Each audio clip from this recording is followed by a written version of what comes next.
ସପ୍ତାହରେ ଗୋଟେ ଦିନ ଛୁଟି ମିଳିଲା ମାନେ ଇଚ୍ଛା ହୁଏ ସନ୍ଧ୍ୟାବେଳେ ବାହାରକୁ ଯାଇକି କିଛି ଗୋଟେ ଚଟପଟା ଖାଇବାକୁ। କିନ୍ତୁ ଆଜି ଭାବିଲି ନା, ବହୁତ ବାହାର ଖାଇବା ହେଇଗଲା।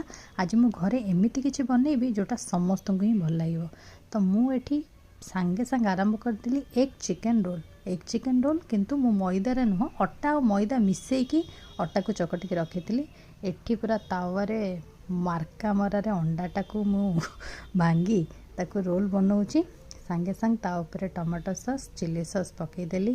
ଦେନ୍ ଟମାଟୋ ସସ୍, ଚିଲି ସସ୍କୁ ଟିକେ ସ୍ପ୍ରିଙ୍କଲ୍ କରି ସେଥିରେ ମୁଁ ଯେଉଁ ଚିକେନ୍ ରଖିଥିଲି, ଚିକେନ୍କୁ ମୁଁ ପୁରା କଷିକି ରଖିଥିଲି।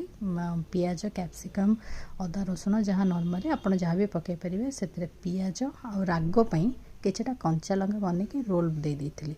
ମାନସ ଖାଇକି କହିଲେ, ଆରେ ବା ଲୋରି, ତୁ ଏତେ ବଢ଼ିଆ କରିଛୁ। ତୁ ତ ବାହାର ରୋଲ୍ ଯଦି ବନେଇବୁ, ବା ବା, ତୋର କେତେ ଟଙ୍କାରେ ଯେ ହେବ, କହନା କହନା। ରହିଲି, ନମସ୍କାର, ଜୟ ଜଗନ୍ନାଥ।